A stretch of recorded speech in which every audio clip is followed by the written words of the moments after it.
Pendant de nombreuses années, Yves Chevrier a dirigé le Centre Chine de l'EHESS, où il est directeur d'études émérite et membre du Centre de recherche sociologique et politique Raymond Aron. Ses travaux portent sur l'histoire du politique et l'histoire intellectuelle de la Chine contemporaine. Outre ses nombreux articles publiés dans les revues spécialisées, Yves Chevrier a fait paraître des ouvrages destinés au grand public, tels que Un que sais-je sur la Chine moderne, ainsi qu'une brève biographie de Mao Tse-tung. Mardi 20 septembre 2022, Yves Chevrier présentait à la librairie Ombre Blanche son nouvel ouvrage « L'Empire terrestre, histoire du politique en Chine au XXe et XXIe siècle », publié au Seuil Éditions.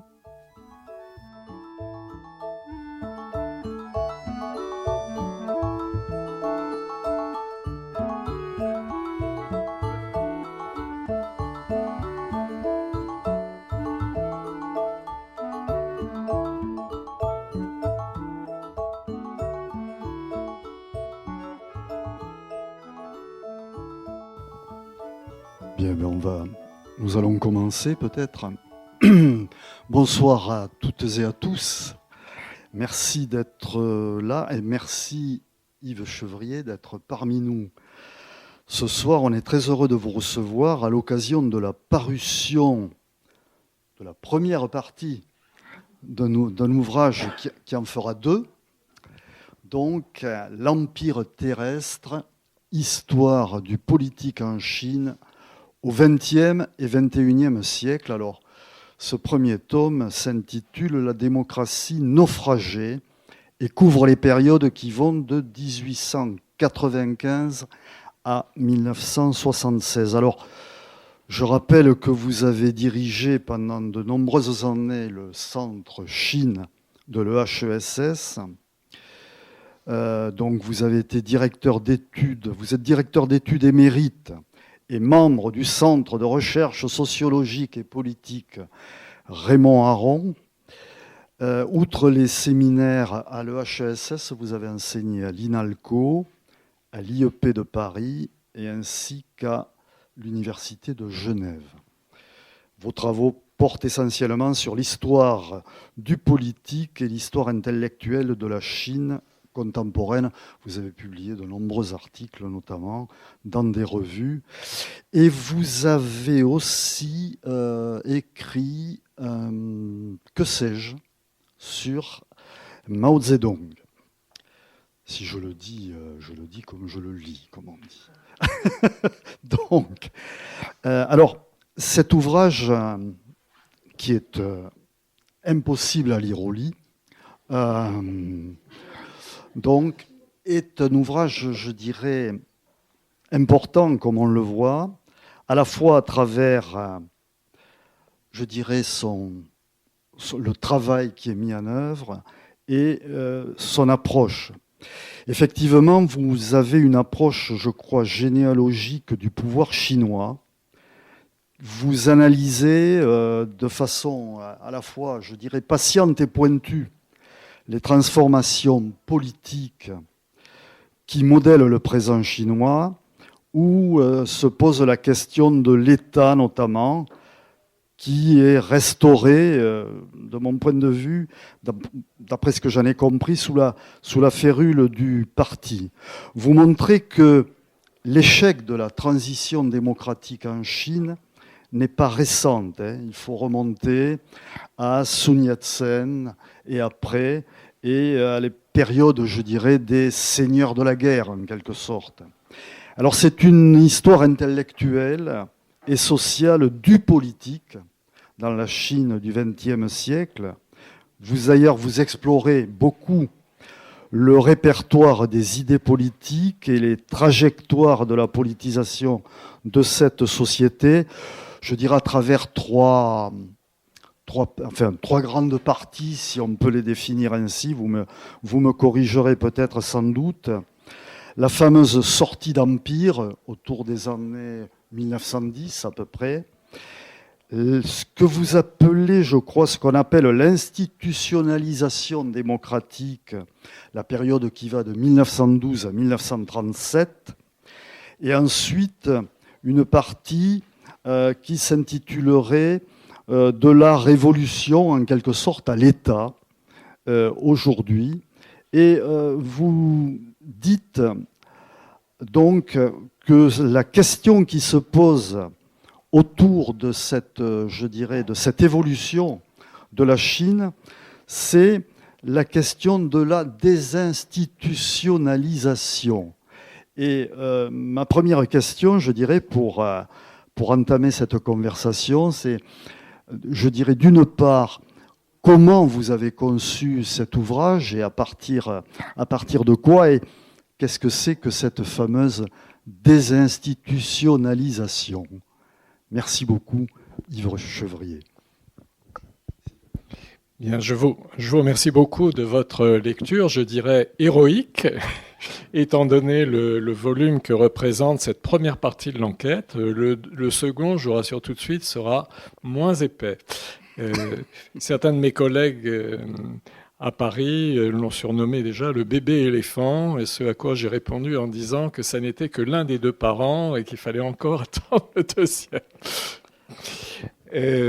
J'espère pouvoir vous convaincre que c'est pas un effort superflu, parce que nous avons besoin sur la Chine contemporaine, pour comprendre ce qu'est aujourd'hui la Chine, la puissance chinoise, le pouvoir chinois, nous avons besoin de rénover, je n'aurais pas la prétention de dire totalement, mais nous avons besoin de revoir beaucoup de choses, et nous avons besoin de remettre l'ouvrage sur le métier. C'est ce que j'ai essayé de faire dans cet ouvrage. Alors, je vous remercie beaucoup d'avoir fait allusion à ma biographie de Mao Tse-tung, qui n'était pas un que sais-je, parce que c'est un tout petit ouvrage, donc là c'est totalement l'inverse, qui a été publié par l'éditeur de Tintin, Casterman. J'étais très fier et très heureux d'avoir publié une biographie de Mao il y a quelques temps déjà, c'était à la fin des années 90. Bon, là, je me suis beaucoup rattrapé, puisque c'est une maison d'édition sérieuse, et puis c'est un livre très sérieux. Comme Casterman est sérieux aussi. Casterman est aussi sérieux. Le projet est celui d'une enquête historique. Et en prononçant ces deux mots, enquête historique, je pense que je fais résonner en vous probablement un nom que nous connaissons tous et qui paraît très très éloigné de la Chine, qui est Hérodote. Hérodote, le premier historien grec, occidental, s'est mis en tête un beau jour de faire le tour de la Méditerranée et de comprendre la réalité présente à la fois de la Grèce, mais aussi de la Perse, de l'Égypte, en enquêtant systématiquement sur les passés de ces différents pays. Eh bien, c'est un peu ce que j'ai voulu faire en transposant non pas la Méditerranée en Chine, mais en me disant que nous avons de la Chine, de l'histoire chinoise au XXe siècle, une vision qui est très déformée. Lorsqu'on s'intéresse à la Chine contemporaine, au temps contemporain de la Chine, comme nous savons, la Chine, c'est une durée très très longue. Lorsqu'on s'intéresse au temps contemporain, en gros au XXe et maintenant au XXIe siècle, on se heurte inévitablement à deux obstacles. Le premier, c'est le rapport de cette histoire contemporaine chinoise à la Révolution. Je pense que ici, toutes et tous, vous savez qu'il y a eu une révolution en Chine en 1949. Mao Tse-tung, le Parti communiste, prennent le pouvoir. Et pendant longtemps, nos représentations de la Chine d'aujourd'hui et les ouvrages, les ouvrages érudits, les ouvrages savants, les histoires académiques sur la Chine ont tourné autour de cet axe, la révolution chinoise. Alors me direz-vous, nous avons l'avantage, nous, d'avoir dépassé la révolution, puisque la Chine a tourné le dos à sa révolution. Elle a métamorphosé Mao de chef révolutionnaire en idole tutélaire de la nation, de l'histoire du communisme, mais c'est un communisme qui est, j'y reviendrai tout à l'heure sans doute, qui est largement désactivé, neutralisé, qui n'a plus rien en réalité de maoïste, même si certains disent que Xi Jinping, le dirigeant actuel, revient au maoïsme. Je crois que c'est une vue de l'esprit. Donc, nous sommes sortis du maoïsme en même temps que la Chine sortait du maoïsme. Et d'ailleurs, nous avions en France, comme dans beaucoup d'autres pays occidentaux, des maoïstes. Et ces maoïstes ne sont plus aujourd'hui des maoïstes et font figure de dinosaures. Parce que le monde a beaucoup changé, le monde a évolué. Eh bien, malgré ce changement, l'idée imprimée dans nos esprits, dans les manuels, que la date fondamentale du XXe siècle chinois, c'est 1949, demeure. Et pour ceux, y compris en Chine, qui pensent que ce n'est plus le cas, que le fondement de l'histoire chinoise d'aujourd'hui n'est plus la révolution, eh bien, ils mettent en avant la tradition, le passé impérial. Et c'est le deuxième obstacle que l'on rencontre lorsque l'on s'intéresse à la Chine du XXe siècle. Soit la révolution, qui occupe tout le terrain, tout l'espace, soit le passé, soit l'empire. Et à ce moment-là, on ne comprend plus réellement ce qu'a été la spécificité du monde contemporain. Donc c'est la raison pour laquelle j'ai voulu jouer modestement mon petit Hérodote, j'aurais pu dire Sima Qian, qui est un grand historien chinois quelques siècles postérieurs après Hérodote, en reprenant les choses de A à Z, en refaisant cette histoire, en ponctuant la trajectoire de la Chine politique, non pas depuis l'époque de Mao, mais depuis le moment où naît la politique moderne. Car qu'est-ce qu'a donné mon enquête ? Vous avez parlé d'institutionnalisation politique. C'est l'opposé de la révolution. La révolution est quelque chose qui brise des institutions, qui peut-être en recrée d'autres, mais dans un premier moment, elle désinstitutionnalise la politique à laquelle elle s'adresse. Eh bien, la révolution de Mao, la révolution chinoise, a commencé en naissant d'une période de démocratie instituée dans les formes. Et cette histoire-là, cette histoire démocratique de la Chine, elle ne commence pas dans les années 1930, dans les années 1920, elle commence à la fin du XIXe siècle, elle commence dans les années 1890. Je situe, pour des raisons que je ne peux pas développer maintenant, la naissance très précisément dans l'année 1895. C'est tout le début du livre qui s'appelle « La naissance d'une politique nouvelle » avec l'émergence d'une génération politique. Et en quelques années, nous voyons des Chinois qui sont des lettrés. Bien évidemment, nous ne parlons pas des paysans que Mao va essayer de mobiliser par la suite. Nous ne parlons pas d'ouvriers, nous parlons de lettrés. En quelques années, nous voyons ces lettrés s'intéresser aux manières occidentales de faire de la politique. Et comment le font-ils ? Non pas en nous copiant, en nous imitant, comme le font les frères Dupont lorsqu'ils vont en Chine dans le Lotus bleu. Ça, c'est la caricature des Chinois qui ne savent qu'imiter les Occidentaux, mais en intellectuels qu'ils sont, et ce sont de grands intellectuels, car la puissance intellectuelle de la Chine lettrée à la fin du XIXe siècle est une chose considérable. Ils ont des instruments historiques, philologiques, philosophiques. Il y a de la métaphysique, notamment la métaphysique bouddhique. Il y a toute une réflexion morale et politique qui est richement nourrie de siècle en siècle. Et avec tout ce bagage-là, ils se confrontent aux idées occidentales par l'intermédiaire du Japon. C'est-à-dire qu'ils apprennent à lire Montesquieu, Spencer, Adam Smith, John Stuart Mill et les théoriciens du socialisme, et bientôt Marx, à travers des traductions et des commentaires japonais. Et il se trouve que la chose est facilitée parce que le japonais s'écrit à cette époque-là dans une langue et avec une écriture, je simplifie, encore très proche du chinois classique.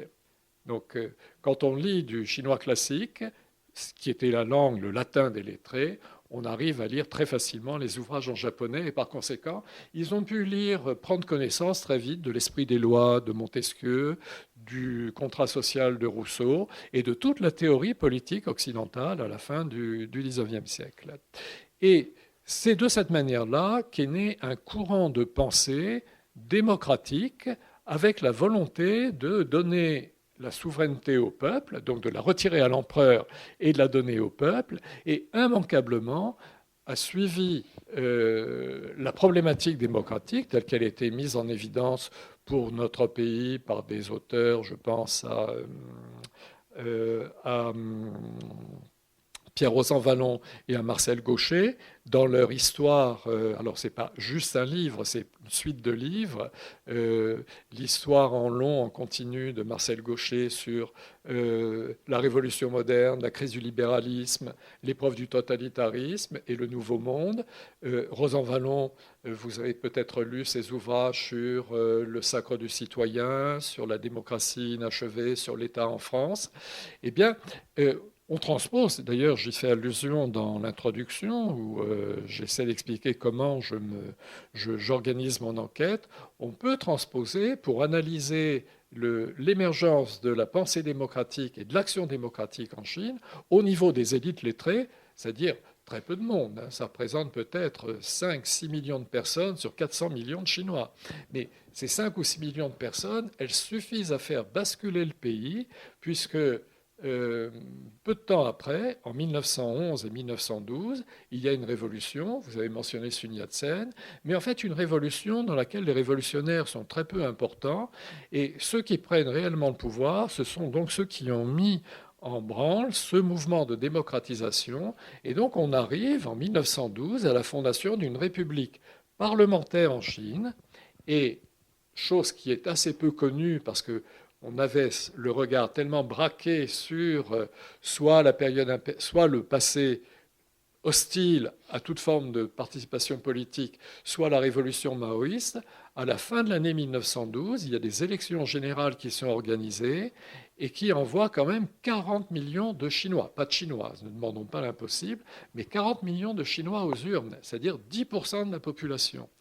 Ce n'est pas encore le suffrage universel, mais quand même, c'est un saut considérable en l'espace d'une courte génération entre le pouvoir absolu de l'empereur et des mandarins, la bureaucratie, et la démocratisation de la politique. Or, ce qui se produit, j'en viens au mot que vous avez prononcé, qui est très difficile d'ailleurs à prononcer et à écrire, désinstitutionnalisation, ce qui se produit et qui, à mon sens, n'était pas dû à une fatalité chinoise, au sens où les Chinois n'étaient pas faits pour la démocratie, au sens où la démocratie n'était qu'une importation superficielle d'idées venues de l'étranger. Ce qui se produit en quelques années, c'est ce qui aurait pu se produire en France si, par exemple, Napoléon était resté au pouvoir. C'est-à-dire l'étouffement non seulement de la révolution de 1912, mais des virtualités démocratiques par un pouvoir autoritaire, fort, centralisateur, un pouvoir militaire, c'est pour ça que je fais le lien avec Napoléon, qui gouverne la Chine de 1912 à 1916. Et à la mort du dictateur, Yuan Shikai, vous trouvez le nom dans l'ouvrage, à la mort du dictateur, là se produit quelque chose à quoi la France a heureusement échappé, c'est l'effondrement de l'État central. Donc en quelques années, la Chine passe d'une démocratisation à un système autoritaire et militaire, à l'effondrement de ce système autoritaire et militaire, pour aboutir à une situation qui fait qu'elle ressemble à ce qu'est aujourd'hui, je compare la Libye, le Congo, malheureusement, la Syrie, c'est-à-dire un pays ravagé par la guerre civile, le militarisme, c'est la période des seigneurs de la guerre, de 1917 à 1937, un pays ravagé par les épidémies, par la faim, il n'y a plus de développement économique, et malgré tout, il y a, comme c'est le cas au Congo, comme c'est le cas au Liban, en Syrie ou en Libye, il y a quand même quelques poches de prospérité dans le chaos, comme le dit l'un de mes professeurs, Marie-Claire Bergère, à Shanghai, par exemple. Shanghai se développe beaucoup à cette époque, et donc les élites qui survivent dans ce chaos se rassemblent autour de ces quelques pôles, Shanghai, Canton, et essaient de continuer l'entreprise démocratique. Mais cette continuation se fait sans l'existence d'un État central fort, sans l'existence d'un État démocratique. Songez à ce que peut être l'ambition démocratique de démocrates, et de la génération qui naît vers 1900, donc, qui a 20 ans vers 1919-1920, dans un monde où il n'y a plus d'État. Encore une fois, faisons le lien avec ce qu'est la Libye aujourd'hui. Il n'y a plus d'État central, il n'y a plus d'institutions. Ce qui prédomine, ce sont les rapports de force, ce sont les rapports de proximité, le tribalisme, la violence. Ils sont enclins à refonder l'espérance démocratique. De quelle manière? Non pas en s'appuyant sur l'État et en voulant des institutions, des élections, tout ça ne tourne plus. Ils sont enclins à résister à l'État, à la déliquescence de leur pays. Ils sont enclins à résister aux seigneurs de la guerre, au militarisme, et ils sont enclins donc à agir directement par eux-mêmes. C'est ce que j'essaie de décrire en mettant en avant l'autonomie de l'action politique dans cette phase de désinstitutionnalisation de la démocratie. Donc nous avons des démocrates qui essaient de promouvoir la démocratie dans un contexte où il n'y a plus d'institutions politiques. Mutatis mutandis, c'est une mauvaise perspective, mais je la dis quand même et je l'écris. Nous pouvons les comparer à des groupes ou à des courants comme aujourd'hui, Nuit debout, les Indignés, les Gilets jaunes, c'est-à-dire des groupes, des forces, des démocrates qui veulent organiser la démocratie en dehors d'un État politique, en dehors des institutions, et qui, bien évidemment, ne veulent pas simplement agir en action directe et de manière autonome, mais qui ont des idées sociales très avancées, des idées sur l'égalité des hommes et des femmes, des idées sur le droit des gens, sur le droit des individus. Tout cela entre en ébullition autour de 1919-1920. C'est ce qu'on appelle la période du 4 mai 1919, en raison d'événements, de manifestations étudiantes, de grèves qui se sont produites le 4 mai 1919. Et pour celles et ceux d'entre vous qui se sont intéressés de près à l'histoire chinoise, vous savez que ce mouvement du 4 mai 1919 est considéré aujourd'hui par beaucoup d'historiens, et encore en Chine populaire, comme la naissance de la Chine contemporaine.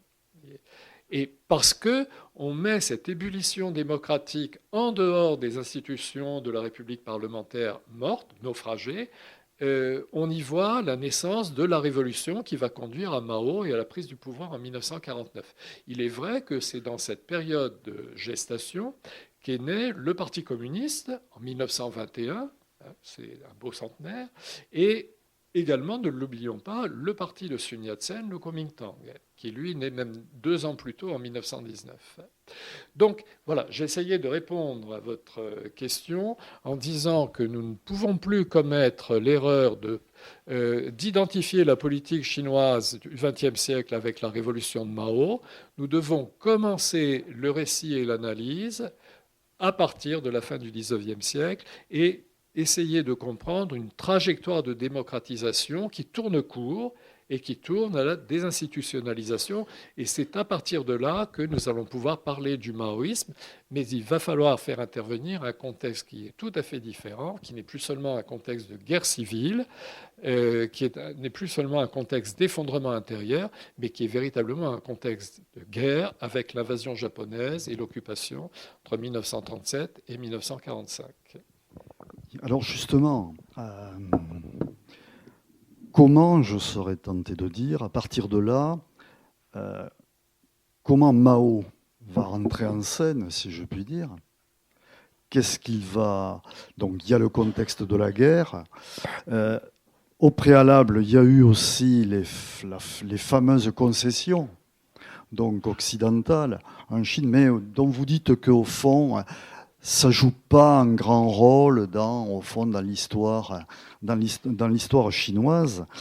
Et vous dites dans votre ouvrage d'ailleurs qu'au départ, Mao, au fond, il se coule dans le moule, si je puis dire, de l'époque.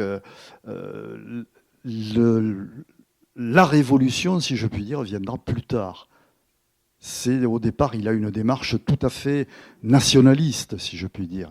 Et après, viendront l'épisode entre les luttes entre Chiang Kai-shek et Mao, et ainsi de suite. Alors, est-ce que vous pouvez nous en dire plus là-dessus ? Oui, merci. Vous me tendez la perche parce que dans la perspective que je viens de développer, vous avez dû remarquer que je n'ai pas prononcé le mot des étrangers, des impérialistes, des occidentaux. J'ai parlé des Japonais.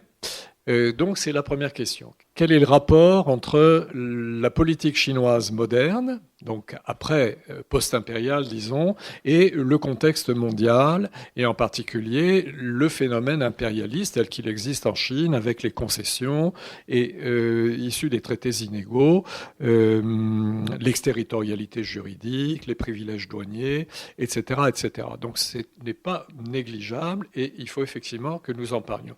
Le deuxième point que vous avez soulevé, très justement, c'est comment situer Mao avant Mao par rapport à ce contexte, puisque je ne l'ai pas encore dit, mais je profite de l'occasion pour le dire. Il faut faire une distinction entre Mao lui-même et le maoïsme. Mao ne devient maoïste que tard dans sa vie et tard dans cette histoire. C'est dans les années 1940. Donc il y a une préhistoire du maoïsme qui est en fait l'histoire générale de la Chine à cette époque et où je vais avoir l'occasion de dire que Mao est un activiste, je n'aurais pas poussé trop loin la comparaison, mais un gilet jaune, entre guillemets, de la période du 4 mai 1919. C'est le moment où il fait ses premières armes. Donc, tout d'abord, le rapport entre la politique moderne chinoise et le contexte mondial. J'ai donné le modus operandi, c'est-à-dire la façon dont la politique telle que nous l'avons développée en Occident arrive en Chine. Ça passe par le Japon. Donc il y a une mondialisation culturelle et intellectuelle à la fin du XIXe siècle, au début du XXe siècle, c'est certain, dont l'Occident est évidemment le centre, et dont la Chine est l'un des pays d'arrivée. Mais cette mondialisation, si on regarde les choses du point de vue chinois et du point de vue de l'Asie orientale, c'est beaucoup plus une régionalisation. Et une régionalisation dont le véritable centre est le Japon. Le Japon dont les contacts avec l'Occident, avec la pensée occidentale, les traductions des auteurs occidentaux ont commencé un bon siècle avant la fin du XIXe siècle. Donc de ce point de vue-là, comme je n'y reviens pas, je l'ai fortement souligné, les lettrés chinois sont tributaires des passeurs japonais, à tous égards. Pour le marxisme, je pourrais mentionner d'autres courants de pensée, le nationalisme, même Gobineau, par exemple, pour le racisme. Gobineau est connu en Chine par des traductions japonaises. Et j'ai parlé de féminisme, par exemple, on traduit en chinois Olympe de Gouges. Olympe de Gouges, c'est une autrice qui est maintenant à la mode, puisqu'elle était, je crois, au baccalauréat cette année. Eh bien, elle est traduite en 1913 par un lettré occidentalisé ou japonisé, si vous voulez, à partir d'une traduction en japonais. Donc il y a toujours et de même Kant, par exemple, on lit Kant, les lettrés lisent Kant, c'est très important, j'aurais pas le temps de développer, ils lisent Kant, Hegel en japonais, à partir de traductions qui elles-mêmes. Alors il y a j'en profite pour faire une parenthèse, il y a toute une science du traçage de ces relais, qui est extrêmement développée, extrêmement intéressante. Je cite quelques exemples. J'ai des collègues sinologues dont toute la recherche a consisté à comprendre, par exemple, comment est-ce qu'on a abouti à un texte, au texte du contrat social en chinois, à partir des traductions japonaises, et qu'est-ce qui a été perdu, qu'est-ce qui a changé de traduction en traduction. En fait, ce sont des palimpsestes, alors c'est du travail philologique, très très érudit et absolument indispensable. Je donne un exemple qui est vraiment un exemple extrêmement important, qui est la manière dont un des grands penseurs du politique au début du XXe siècle assimile l'idée qu'il a de la liberté d'après la philosophie bouddhiste à l'idée de la liberté chez Kant dans la critique de la raison pure et la critique de la raison pratique. Donc ce sont des gens, vous voyez, qui ne sont pas du tout des esclaves, qui sont de manière idéologique, à l'époque du maoïsme, on a considéré qu'ils étaient des vendus aux étrangers, qu'ils n'étaient plus des Chinois, que c'était des gens qui étaient superficiels, parce que du côté occidental, on a très vite fait de dire que, par exemple, ce lettré dont je viens de vous parler, Liang Qichao, ne comprenait rien en réalité à Kant ni à Hegel. Il les cite comme ça sans savoir. Mais on oublie une chose qui est fondamentale, j'y insiste énormément dans le livre, c'est que j'ai parlé tout à l'heure de bagage intellectuel. C'est qu'un lettré comme Liang Qichao, quand il prend connaissance de la philosophie kantienne à travers des traductions et des commentaires japonais qu'il peut lire littéralement dans le texte, pour la raison que je vous ai dite, immanquablement, avec son bagage bouddhiste très sophistiqué, il fait le lien avec un univers de philosophie qui n'a absolument rien de superficiel et qui est extrêmement profond. Donc, la pensée occidentale, la pensée politique, la pensée philosophique, la pensée morale, la pensée économique, la pensée socialiste, elle s'est implantée dans l'univers intellectuel chinois de manière non pas servile, mais de manière extrêmement dynamique, et en fait, elle a été phagocytée par les intellectuels chinois. Alors, ça ne veut pas dire qu'il faille mettre entre parenthèses l'Occident. Je viens à l'autre aspect de la question, la présence occidentale en Chine, fruit des guerres de l'opium, en particulier, la première se termine en 1842, c'est considéré comme et c'est vécu comme une blessure.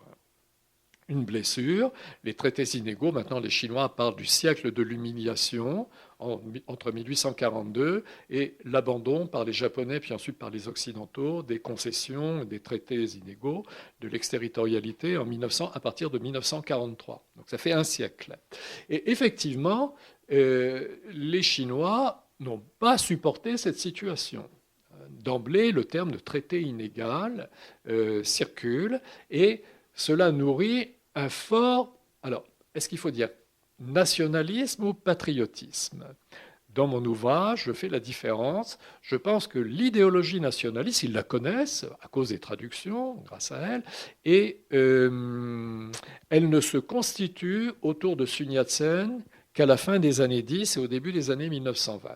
En revanche, tout le mouvement de démocratisation, de pensée de la démocratie, puis de mise en œuvre d'institutions démocratiques dont je vous ai parlé préalablement, tout ce mouvement est imprégné de patriotisme. Et en 1919, par exemple, les étudiants de Pékin qui manifestent à Pékin contre une clause du traité de Versailles, en fait, ils manifestent contre le traité de Versailles et le gouvernement chinois qui veut le signer, parce que le traité de Versailles délègue au Japon les possessions que l'Allemagne possédait dans une des provinces au sud de Pékin, la province du Shandong. Et les étudiants chinois qui avaient cru au principe de Wilson, qui pensaient que l'Occident allait être généreux et rendre à la Chine les concessions, abandonner les traités illégaux, sont absolument indignés et ils sont quelques milliers à défiler dans les rues de Pékin. C'est la première grande manifestation de masse à Pékin et probablement en Chine. Au printemps 1919, il y en a beaucoup qui sont arrêtés par la police. Enfin, ça prend de l'ampleur. Ça fait tache d'huile dans toutes les villes de Chine, à Shanghai, à Canton, dans l'intérieur, à Wuhan, jusqu'au Sichuan, à Chongqing et à Chengdu. Enfin, ça englobe toute la Chine. Et bien, ce mouvement, son mot d'ordre, c'est Tioguo, c'est-à-dire « sauvons la patrie ». Mais sauver la patrie, ça n'est pas du nationalisme. Ces gens ne sont pas des nationalistes. Alors, je me permets de reprendre ce que vous disiez tout à l'heure. Mao, qui est l'un de ces étudiants à l'époque, il vient tout juste de sortir d'une école normale, donc d'une école de formation des instituteurs, dans sa province natale, qui est au centre-sud de la Chine, la province du Hunan. Je ne sais pas si certaines ou certains d'entre vous sont allés en Chine. C'est au sud du fleuve Bleu, au sud du Yangtze. C'est en gros entre le Yangtze et Canton. Et la capitale de cette province, c'est Changsha. Et donc, il est un activiste parmi d'autres. Je disais tout à l'heure un gilet jaune. Il est contre les impérialistes, mais il veut aussi la démocratie, il veut la démocratie sociale, l'action sociale. Il écrit un texte en 1919 qui s'appelle La Grande Union des masses populaires. Il voit la société s'organiser, c'est presque l'intersectionnalité, si vous voulez, d'aujourd'hui, de manière horizontale, surtout pas de verticalité, donc pas de pouvoir, pas d'autorité, et par conséquent, pas de nation, pas de nationalisme. Les jeunes activistes, les filles et les garçons qui ont 20 ans en 1919-1920, il y a pratiquement tous les dirigeants du Parti communiste et les dirigeants du Kuomintang. Sun Yat-sen, il est né en 1866, fait figure d'ancêtre. Mao est né en 1893 et en 1919-1920, il fait figure déjà ancien, mais je l'épingle à plusieurs reprises, c'est vraiment un provincial intardé, Mao, par rapport à la jeunesse de Shanghai, de Pékin, de Canton, qui va beaucoup plus vite que lui. Et par exemple, vous avez des gens comme Deng Xiaoping, qui est né en 1904, et Deng Xiaoping est quelqu'un qui manifeste, il a 16 ans en 1920, et qui prend le bateau, qui va en France, dans un mouvement de... c'est toute une association qui envoie de jeunes Chinois en France pour qu'ils étudient et qu'ils travaillent. Donc, Deng Xiaoping a passé quelques temps, pas très longtemps, mais quelques temps dans les ateliers de Renault à Billancourt. Il est allé ensuite à Montargis. Et puis, c'est le cas aussi de Zhou Enlai, le Premier ministre. C'est le cas de beaucoup de dignitaires du Parti communiste, Chen Yi, qui a été ministre des Affaires étrangères. Donc, il y a cette ébullition dont je vous parlais. Mais ces gens-là ne sont absolument pas nationalistes. Donc, ils aiment la nation chinoise, mais en patriotes. Ils ne savent pas ce qu'est un État-nation. Ce n'est pas leur propos. Ce qu'ils veulent, c'est agir pour la Chine. Et agir, c'est très éclectique. C'est aussi bien organiser des manifestations pour protester contre les seigneurs de la guerre, contre le gouvernement de Pékin ou le seigneur de la guerre du coin, c'est-à-dire de la ville où ils sont dans les provinces. Mais c'est aussi bien ouvrir une école du soir pour les pauvres, et parfois même dans les campagnes. Par exemple, Mao, à Changsha, avec certains de ses amis, et ouvre une école qu'il appelle l'école des autodidactes, c'est-à-dire que les gens du peuple, alors que ce soient ouvriers, citadins, paysans, peu importe, sont invités à venir, à suivre des cours pour s'instruire, et en même temps, on essaie de faire quand même de la propagande politique, mais pas de la propagande nationaliste. La propagande politique, ça consiste à essayer de comprendre comment on peut mobiliser le peuple contre l'effondrement de la Chine. Et s'il y a une vision d'État qui se profile sur cet horizon de 1919-1920, de la désinstitutionnalisation, ça n'est pas un État puissant, une grande nation, comme c'est le cas par exemple au Japon, où le nationalisme est beaucoup plus vigoureux qu'en Chine ou dans les pays européens, ça va sans dire, mais c'est une sorte de nation sans État. Alors, je ne dirais pas anarchiste, parce que même si les anarchistes sont très actifs dans ce mouvement, c'est plus que de l'anarchisme. C'est une sorte de vision utopique du progrès social, du progrès politique, qui court-circuite les institutions et tout ce qui est vertical dans la société. Donc c'est un projet très beau. J'ouvre le livre en dédiant mon livre, ma recherche, à ces jeunes activistes de 1919-1920, parce qu'ils ont l'enthousiasme de la jeunesse, l'innocence. Je dis aussi que maintenant, évidemment, je regarde leur action avec un regard beaucoup plus critique. Je pense qu'ils étaient victimes d'une illusion. Je dis une illusion sociale du politique dans mon jargon, dans toute la manière de construire le livre. Mais en fait, cette action-là, elle était non seulement extrêmement sympathique, mais extrêmement utile, puisque c'est le vivier à partir duquel vont se former les cadres du Kuomintang et les cadres du Parti communiste. Alors avant d'en venir à Mao, je vais essayer de répondre un peu plus brièvement. Les cadres du Kuomintang sont, eux, deviennent des nationalistes, puisque, comme je l'ai mentionné tout à l'heure, c'est à partir des années 20, puisque le Kuomintang est fondé en 1919, que le Kuomintang va développer vraiment une idéologie nationaliste. D'ailleurs, c'est son propos, et c'est la traduction de son nom. Kuomintang, en chinois, ça veut dire le parti de la nation, le parti nationaliste. Donc, alors, ce n'est pas un nationalisme réactionnaire. Bon, je ne veux pas être trop long, mais on n'est pas avec le Kuomintang de Chiang Kai-shek, Chiang-Kai-shek en 1920, ce que sera le Kuomintang dans les années 30 et jusqu'à la chute de la Chine nationaliste en 1949, puis ensuite à Taïwan, jusqu'à la démocratisation de Taïwan, c'est-à-dire jusque dans les années 80, où là on a véritablement une idéologie nationaliste, autoritaire, conservatrice, un vrai nationalisme identitaire. Non, en 1920 et dans les années qui suivent, Sun Yat-sen meurt en 1925, à l'époque des seigneurs de la guerre. Le propos est de rétablir l'unité chinoise, l'indépendance chinoise, donc c'est vrai, un État, Sun Yat-sen pense en termes d'État démocratique, mais un État démocratique, et Sun Yat-sen n'est absolument pas braqué sur l'identité chinoise. Il a beaucoup de contacts avec les Occidentaux, notamment à Hong Kong, puisqu'à l'époque il est présent dans le sud de la Chine, dans le cadre de ces guerres civiles très compliquées de l'époque des seigneurs de la guerre.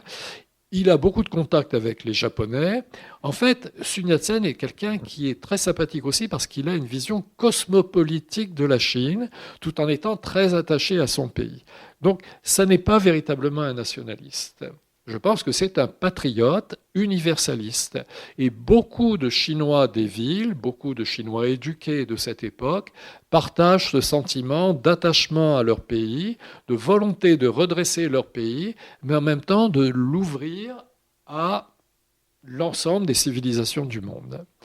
Ce n'est pas du tout le nationalisme qui va se développer par le biais du Kuomintang, qui va beaucoup évoluer, je dirais même régresser à cet égard, dans les années 30 et 40, à cause de la guerre, à cause de la présence japonaise. Bon, maintenant, un dernier mot sur Mao à cette époque. J'ai mentionné le fait qu'il est un instituteur, il est frais et moulu d'une école normale d'instituteurs à Changsha. Il organise toutes sortes d'activités pédagogiques, de mobilisation, mais à petite échelle.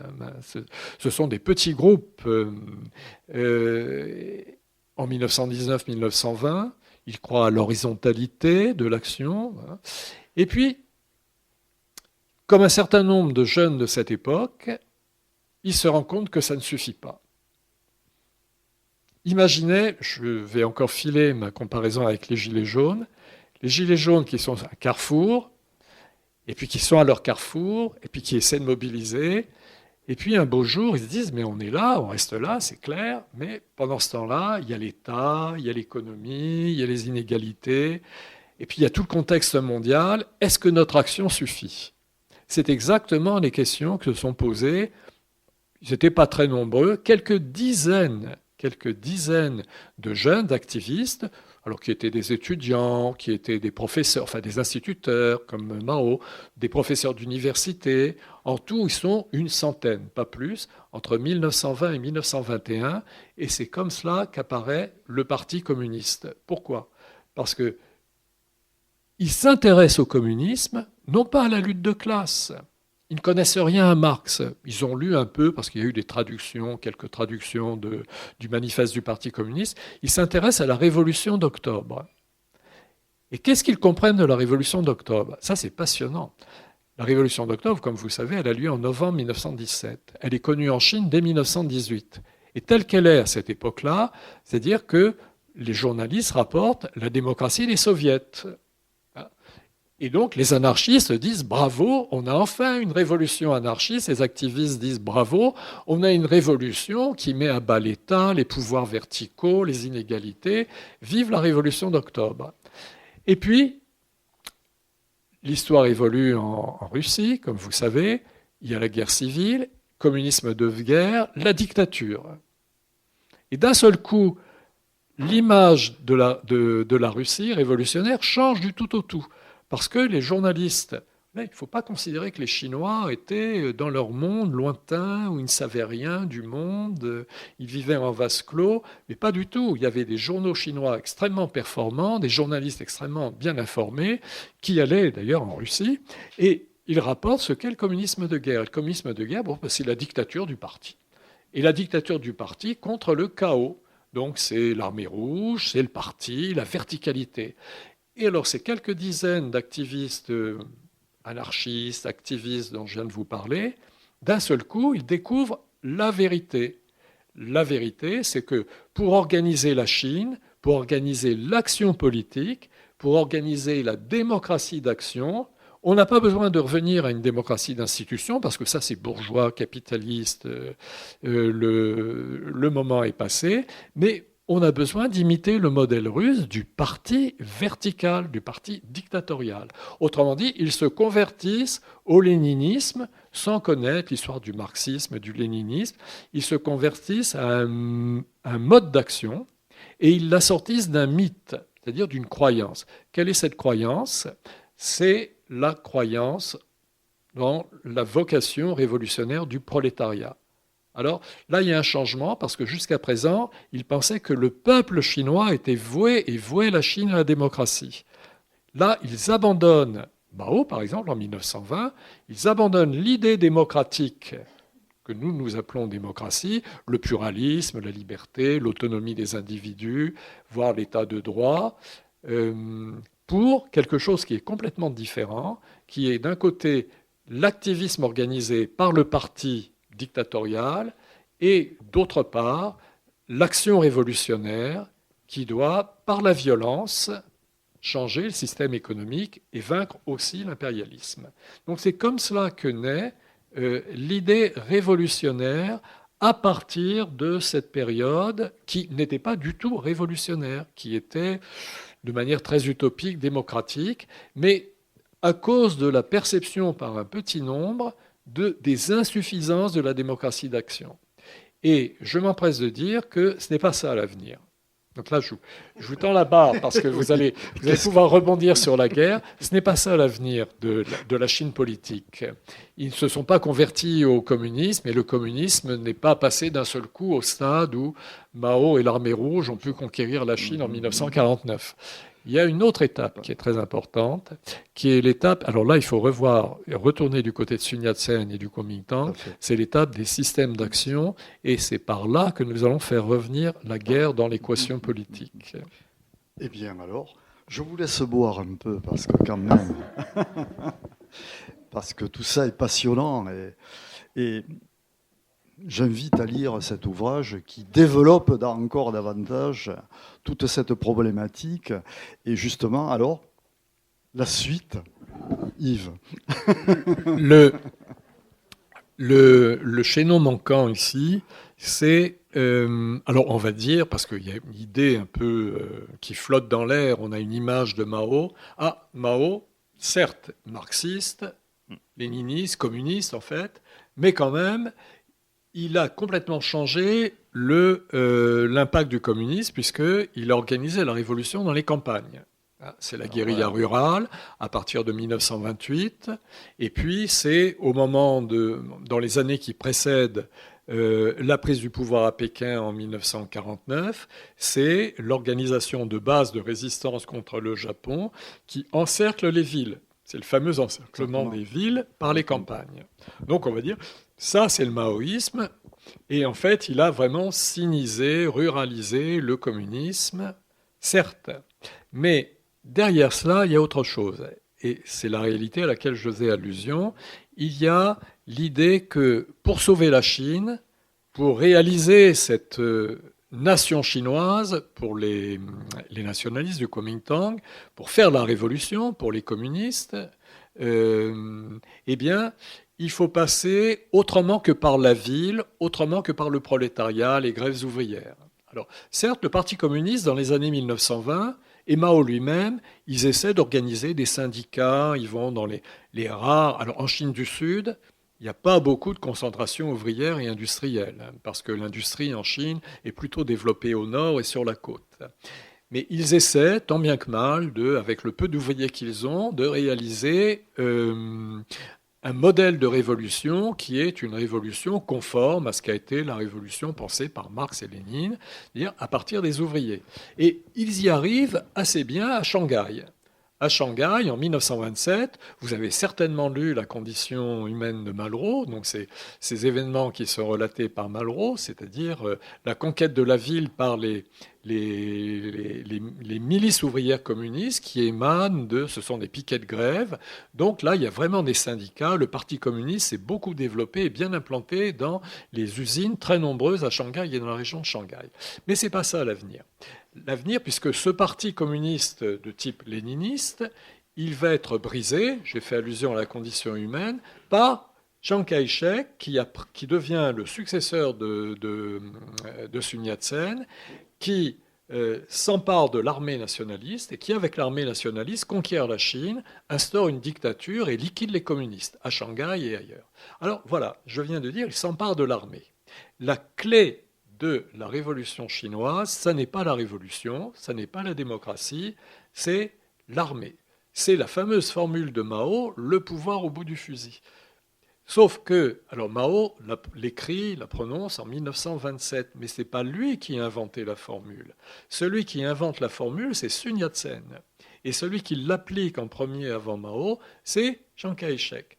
Sun Yat-sen, quand il voit l'état de la Chine dans les années 20, les seigneurs de la guerre, le chaos, la Libye, le Congo, et tout ce que l'on peut dire à ce sujet-là, il se rend compte que toutes les formules politiques sont inutiles et que le seul moyen de rétablir l'unité chinoise, de tenir tête aux étrangers, en fait de refonder la nation pour fonder la démocratie en Chine, parce que Sun Yat-sen est le partisan d'une démocratie certes différée, mais ça reste un démocrate, et un démocrate d'institution, il veut des institutions démocratiques. Son modèle, c'est les États-Unis. Et bien pour ça, Sun Yat-sen dit qu'il faut soigner le mal par le mal. Nous vivons dans une période de militarisme et où le pouvoir est au bout du fusil. Eh bien, nous allons, nous, créer une armée. Il essaie par tous les moyens de s'allier avec des seigneurs de la guerre dans la région de Canton. Ça ne marche pas. Et c'est là qu'un envoyé de l'Internationale communiste, qui a été fondé par Lénine en 1919, lui fait des offres. C'est un Hollandais, cet envoyé. C'est un personnage très important, peu connu, mais très important de l'histoire chinoise du XXe siècle, parce que c'est par lui qu'arrive l'idée de la militarisation de la Révolution. Lui fait des offres parce que cet agent de l'Internationale communiste, qu'on appelle le Comintern, cet agent du Comintern voit parfaitement en Sun Yat-sen la possibilité de créer un pouvoir, non pas central, non pas national, de but en blanc, mais à partir d'un pouvoir régional, en le renforçant et en le militarisant, la possibilité d'une conquête de la Chine, de l'établissement d'un pouvoir chinois qui ne serait pas un pouvoir socialiste communiste, mais qui ferait avancer la Chine dans le sens de l'État démocratique, et à la faveur de cet État démocratique, eh bien, les communistes pourrait militer, organiser la classe ouvrière, parce qu'il y aurait un développement économique, et en fin de compte, il y aurait une révolution socialiste. C'est le schéma, donc, que le Comintern, que cet agent propose à Sun Yat-sen, alors pas jusqu'au bout en disant « nous ferons un jour la révolution communiste, parce que vous aurez fait la révolution bourgeoise, capitaliste et démocratique ». Mais ils disent « amène à la révolution nationale de Sun Yat-sen » et ils lui proposent des armes, des munitions, des capitaux. Et ça se fait en 1923. Il y a un traité qui est signé entre Sun Yat-sen, qui a le titre officieux de président de la République, même si en dehors de Sun Yat-sen lui-même, personne ne le reconnaît, et l'État soviétique. C'est signé, je crois, le 23 janvier 1923. C'est vraiment, je l'écris, une date fatidique dans l'histoire de la Chine au XXe siècle. Parce que s'il n'y avait pas eu cet accord, eh bien, dans le fond, le Parti communiste, il n'aurait pas été grand-chose. Et cet accord, ça c'est bien vu par Malraux dans La condition humaine, le tragique de la chose, c'est que les soviétiques, au lieu d'aider les communistes à se développer et à devenir un parti puissant, ils vont développer et armer le Kuomintang, qui est l'adversaire des communistes. Puisque d'emblée, évidemment, il y a une différence majeure, une divergence entre le Kuomintang et les communistes, c'est que les communistes croient à la lutte des classes, même si, comme je vous l'ai expliqué, ça n'a pas été la lutte des classes qui les a convaincus, mais l'idée du parti. Et le Kuomintang refuse la lutte des classes. Qu'on parle de Kuomintang de gauche, de droite, ils sont tous anticommunistes parce qu'ils refusent la division sociale, parce que ce serait une division nationale. Donc, la guerre arrive à l'intérieur de la Chine, dans la suite de ce qui s'est produit en Russie soviétique. C'est une suite du communisme de guerre. c'est l'idée qu'on force la décision politique par le facteur militaire. Et qui va être le patron de l'armée nationaliste? Il y a une académie militaire qui est créée à côté de Canton. Eh bien, ce n'est autre que Chiang Kai-shek, qui est l'un des lieutenants de Sun Yat-sen. Et ce n'est pas par hasard que Chiang Kai-shek devient le successeur de Sun Yat-sen et qu'il établit, avec beaucoup de mal d'ailleurs, son emprise sur le Kuomintang, parce qu'il y a beaucoup de résistance. C'est une histoire très compliquée, l'histoire du Kuomintang et du nationalisme. C'est parce que Chiang Kai-shek contrôle l'instrument militaire et il manie l'instrument militaire. Donc voilà le modèle. C'est ce que j'appelle un système d'action. Un système d'action parce que là, vous avez une idéologie, le nationalisme, vous avez un instrument d'action qui est l'armée, vous avez une localisation de l'armée qui est le territoire, et donc c'est du militarisme, mais projeté dans une dimension politique à laquelle le militarisme n'accède pas. Et voilà chez nos manquants dont je vous parlais. Le maoïsme, c'est la même chose, et plus tard, là nous sommes dans les années 20-30, dans les années 1940, et à la faveur de l'invasion et de l'occupation japonaise. L'autre grand événement, en dehors de l'arrivée du communisme international dans les années 20, de la Chine politique du XXe siècle, pour la partie dont je m'occupe, c'est-à-dire avant 1976, l'autre grand événement, c'est l'invasion japonaise de 1937 et l'occupation qui va durer jusqu'à 1945, c'est-à-dire le commencement de la guerre du Pacifique. La guerre du Pacifique, elle commence en Chine, et elle se fond dans la Seconde Guerre mondiale, et elle se termine au moment de la capitulation japonaise après Hiroshima et Nagasaki. Et que se produit-il à ce moment-là? C'est une histoire évidemment comme toujours très complexe, et je vous assure que la complexité est dans le livre. Vous allez la trouver si vous avez la hardiesse de vous y plonger. Je vous y encourage vivement, mais je peux vous dire également que mes collègues sinologues vont me reprocher de ne pas être assez précis, pas être après assez détaillé. Si bien que pour faire plaisir à tout le monde, j'aurais pu écrire un livre 4 ou 5 fois plus épais. Et encore, ça n'aurait pas suffi. Donc, je fais une petite incise sur la méthode. Comme je ne veux pas être trop loin, je voudrais qu'il y ait du temps pour les questions. Sur la méthode, j'ai fait allusion à Hérodote tout à l'heure, qui visite les différents mondes historiques autour de la Méditerranée, l'Égypte, la Perse, l'Afrique même, la Nubie. Eh bien, moi, je ne déplace pas mon chantier dans l'espace, je le déplace dans le temps. Et je visite chaque période, chaque monde historique. Alors, je ne commence pas en 1949, vous l'avez compris, je ne commence même pas en 1919, je commence en 1895, et je développe ce qui faisait qu'autour de 1895, on a considéré, on a conçu, on a mis en acte, en œuvre le politique à cette époque. Et puis la même chose en 1919, et la même chose dans les années 1930. Et j'en viens donc aux années 40, et à ce moment-là, je fais droit à la complexité du moment, et j'en dégage quand même la leçon que celui qui arrive à maîtriser les événements, ça n'est plus Chiang Kai-shek, ça n'est plus le Kuomintang, c'est Mao. Mao qui, à la suite de tribulations et d'évolutions dans lesquelles je ne vais pas entrer maintenant, a été placé à la tête du Parti communiste par Staline lui-même en 1938. Donc là, par exemple, on évacue complètement l'idée que Mao a créé le communisme chinois et la révolution chinoise au nez et à la barbe des soviétiques, en faisant le contraire de ce que voulaient les soviétiques et l'internationale communiste. C'est une idée qui a eu son temps, à l'époque de la rupture sino-soviétique, quand il fallait vraiment dire que le communisme maoïste n'était pas le communisme soviétique, mais c'est une idée qui est historiquement erronée.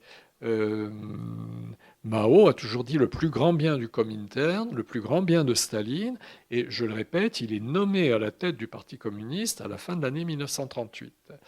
Et avec pour mission de mettre en place un front uni avec le Kuomintang et Chiang Kai-shek pour résister au Japon.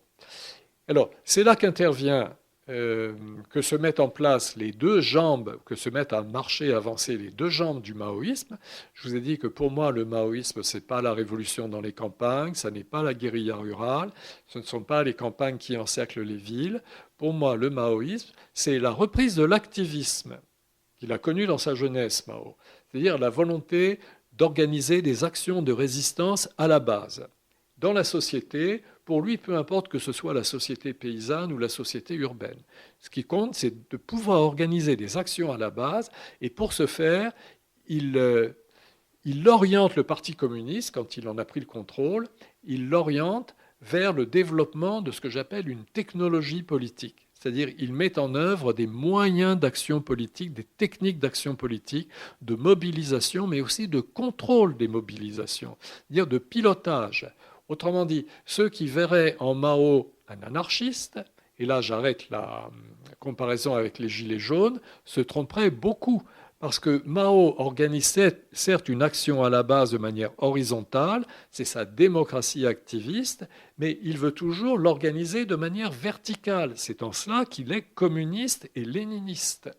Et il le restera jusque pendant la Révolution culturelle, dans le chaos de la Révolution culturelle, quand il lance les gardes rouges contre le parti, contre les institutions du parti, en quelque sorte, il désinstitutionnalise l'État socialiste, eh bien ça n'empêche que les gardes rouges, en 1968, il siffle la fin de l'action et il remet en selle le Parti communiste, l'armée rouge. Et d'ailleurs, la révolution culturelle se termine par une dictature populaire. C'est Lin Piao quasiment qui prend le pouvoir jusqu'à sa rupture avec Mao en 1971.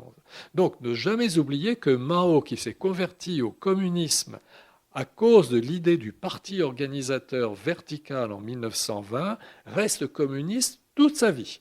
Même quand il a l'air de faire le contraire, comme par exemple pendant la Révolution culturelle, ou lorsqu'il organise les paysans dans les villages à la base. Son idée, c'est vraiment le Parti communiste. La deuxième jambe, c'est que si Mao est un communiste, ce n'est pas un communiste sectaire. Tactiquement, il développe une stratégie d'alliance pour rallier à son panache rouge tout ce que la Chine peut compter d'éléments contestataires et démocratiques. Et alors Dieu sait si dans la Chine de l'occupation japonaise, dans la Chine de Chiang Kai-shek, puisque à l'époque le gouvernement légal, même s'il s'est réfugié dans l'ouest de la Chine, le Sichuan, c'est le Kuomintang de Chiang Kai-shek, Dieu sait s'il y a lieu de contester. Par exemple, il n'y a pas de démocratie, puisque la démocratie, elle est repoussée au calendes. Donc on est sous la dictature du Parti communiste, du Parti nationaliste. Il n'y a pas de réforme agraire. Et Dieu sait si la situation dans les campagnes demanderait une refonte totale du système agraire, du crédit. Les campagnes chinoises sont dans un état de délabrement et d'arriération absolument terrible. Il n'y a pas non plus de système éducatif digne de ce nom. La Chine manque de tous les instruments de la modernisation.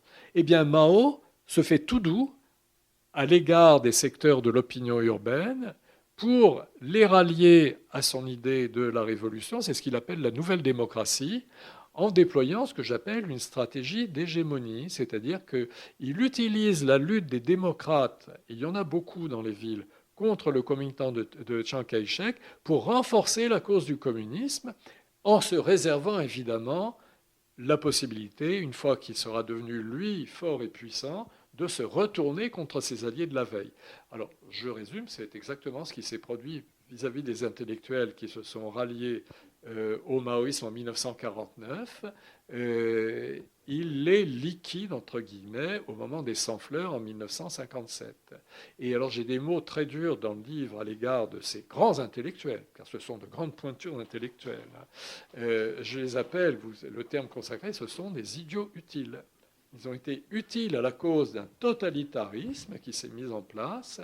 Ils n'ont pas vu venir le danger, ou si, parce qu'ils étaient, s'ils l'ont vu venir, parce que beaucoup étaient quand même très charpentés intellectuellement, très lucides, ils pensaient que la lutte pour l'hégémonie pourrait continuer sous le pouvoir communiste grâce à la nouvelle démocratie. Et Mao faisait tout pour encourager cette croyance. Mao, Zhou Enlai, enfin tous les grands dirigeants, Deng Xiaoping, tous les grands dirigeants communistes faisaient profil bas et disaient on n'y aura pas de transition socialiste immédiate, il va y avoir quand même des partis d'opposition, il va y avoir une certaine liberté, et tout ça a été liquidé en quelques années et Mao s'est non seulement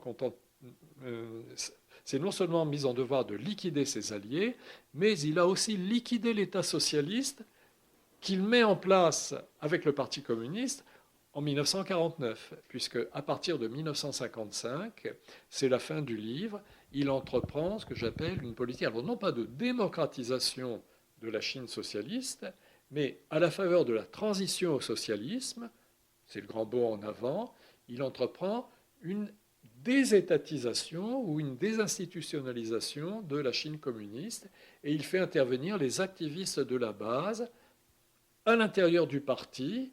C'est le grand bond en avant, ça donne la catastrophe que nous connaissons et les dizaines de millions de morts qui ont péri de faim, essentiellement des paysans en 1959, 60, 61, et ensuite carrément la révolution politique. Voilà la révolution de Mao. Il n'y a pas de révolution en 1949, ce sont des opérations militaires, des opérations de stratégie, mais il n'y a pas de soulèvement de la base.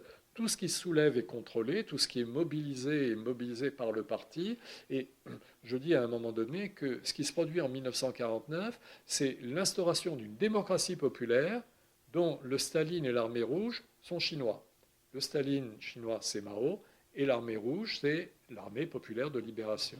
Mais ça n'est ni plus ni moins que cela. Et je dis bien démocratie populaire parce qu'il se produit la même chose qu'à Prague ou à Varsovie ou à Budapest, c'est-à-dire que le Parti communiste prend le pouvoir, appuyé par son armée, et en faisant ami-ami avec des démocrates ou naïfs, ou alors qui ont des calculs politiques qui vont s'avérer faux. Exactement, comme je dis, à Prague, où il y a eu des démocrates sincères, en Tchécoslovaquie, en Pologne, en Hongrie, qui ont cru qu'ils pouvaient faire un brin de route avec les communistes, et ça a donné le coup de Prague, puis ensuite le printemps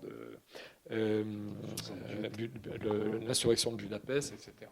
En Chine, pas de ça, puisque Mao tient fermement le pouvoir. Alors, j'essaie d'éliminer une autre idée fausse à propos de Mao, c'est que ce Mao dont on a dit qu'il avait perdu le pouvoir après le désastre du Grand Bond en avant et qu'il avait été obligé, pour le reconquérir, de faire la révolution culturelle contre les hiérarques du parti, Liu Shaoqi, Deng Xiaoping, c'est également une idée fausse. D'ailleurs, les historiens chinois qui se sont penchés sur la révolution culturelle de nos jours, il y a un certain nombre, ce n'est pas un sujet très bien vu par le pouvoir. Ouais, j'allais poser la question, oui. Quelle est l'image de Mao aujourd'hui? Il y a quand même des enquêteurs, j'en cite un qui a publié un livre en 2016, et ce livre a été traduit chez Gallimard il y a quelques années, je crois que c'était en 2019 ou 2020. C'est Yang Tisheng, ça s'appelle Renverser ciel et terre. Ça, je le recommande parce que c'est un récit détaillé des événements de la révolution culturelle, et encore la traduction a amputé, c'est un livre qui est encore plus gros que le mien, a amputé tout le panorama qu'il donne de la révolution culturelle dans les provinces. Parce qu'il est allé enquêter, il a interrogé les gens, il a fait de l'histoire orale, parce qu'à l'heure actuelle, on ne peut pas écrire l'histoire de la révolution culturelle, mais en revanche, on peut interroger les gens, beaucoup de gens écrivent leurs souvenirs, et il a fait ce travail-là.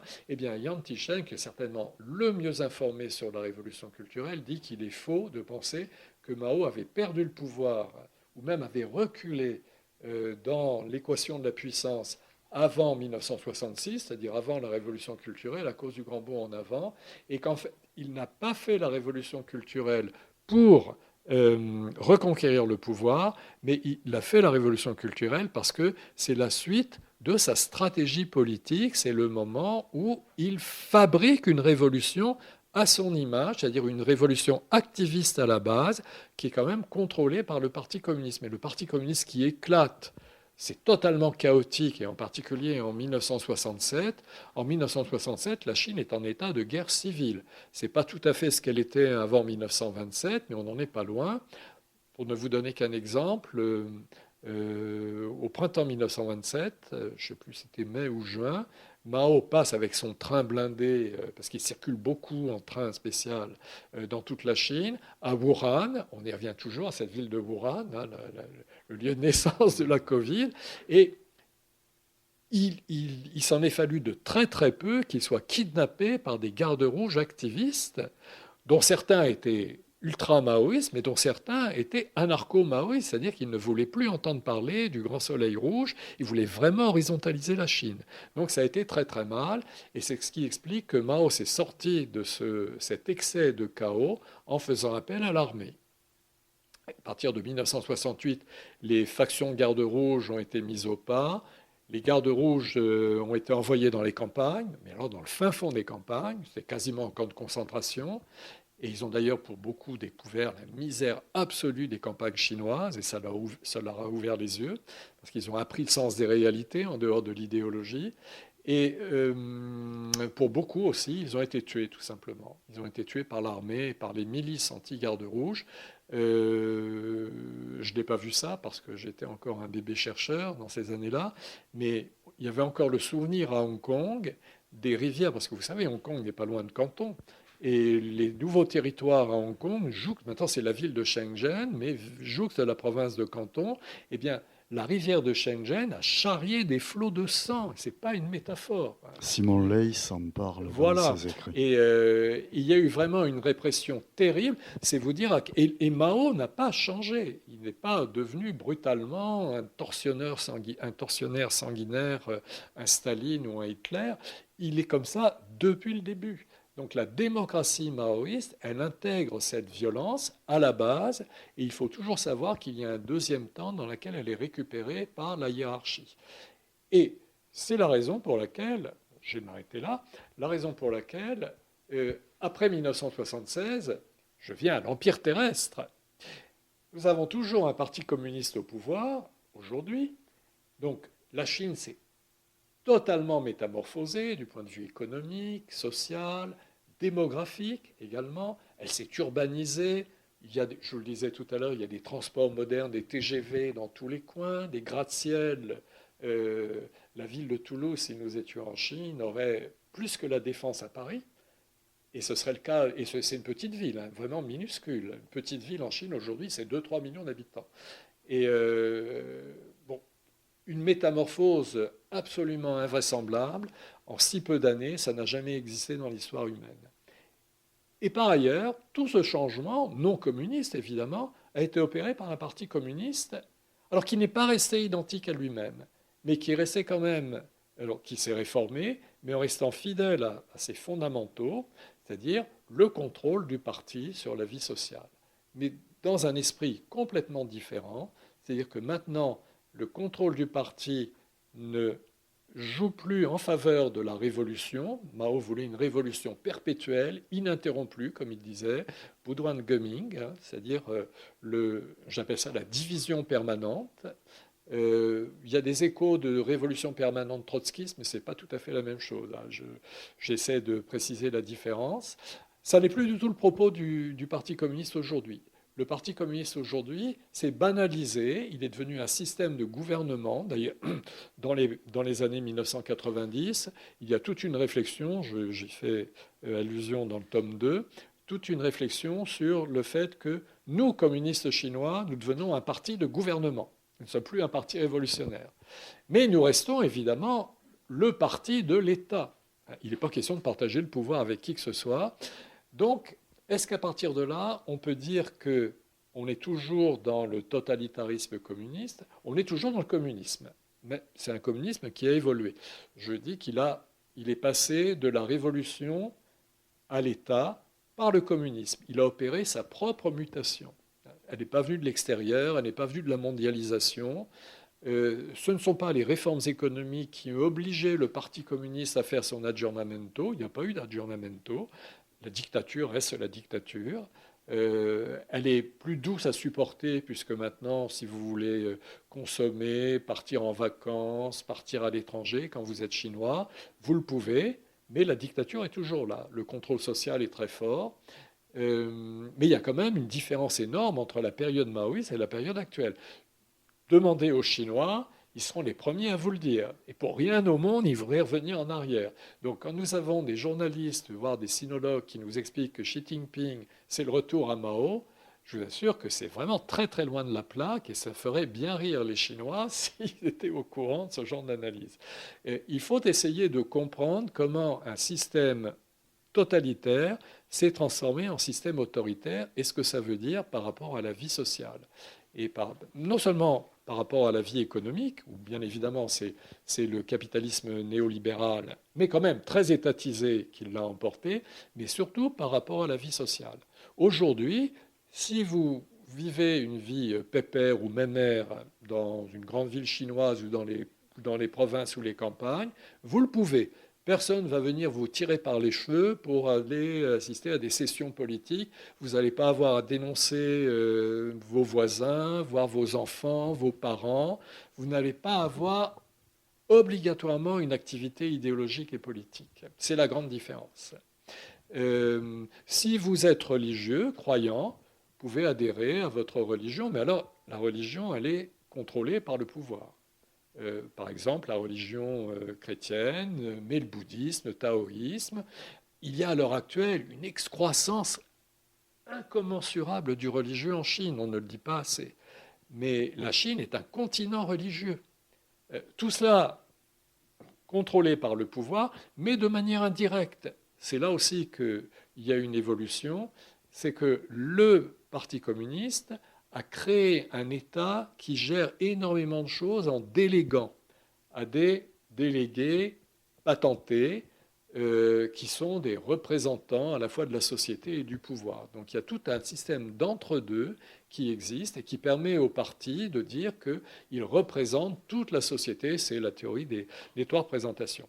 Et je termine en disant que c'est la raison pour laquelle je parle d'un empire. Parce que nous avons une structure politique qui reconnaît une société sans vouloir la ramener à elle-même, ce qui était le propos du communisme. Mao voulait transformer la Chine pour qu'elle soit communiste. Aujourd'hui, le Parti communiste ne cherche pas vraiment à transformer la Chine pour qu'elle soit communiste. Il gère la Chine avec des instruments du communisme, le parti-État, avec des instruments du maoïsme, l'activisme, etc. Xi Jinping est très fort là-dessus, mais en fait, il fait un usage non maoïste du maoïsme. Donc, la société est reconnue pour ce qu'elle est. Par exemple, si elle est religieuse, les normes de la société sont devenues pour beaucoup les normes du parti. Il y a eu tout un processus de transfert du parti, du pouvoir vers la société, et de la société vers le pouvoir. Mais c'est un empire parce qu'il n'y a pas de démocratie. Chaque groupe social, même chaque individu, doit faire allégeance au pouvoir. Alors, le pouvoir n'est plus l'empereur, évidemment, c'est le parti État, c'est-à-dire le parti contrôle l'État. Et l'État s'est considérablement développé. Vous avez, par exemple, un système judiciaire en Chine devant lequel nous devrions rougir. Alors, je ne parle pas des principes de l'État de droit, je parle des installations matérielles.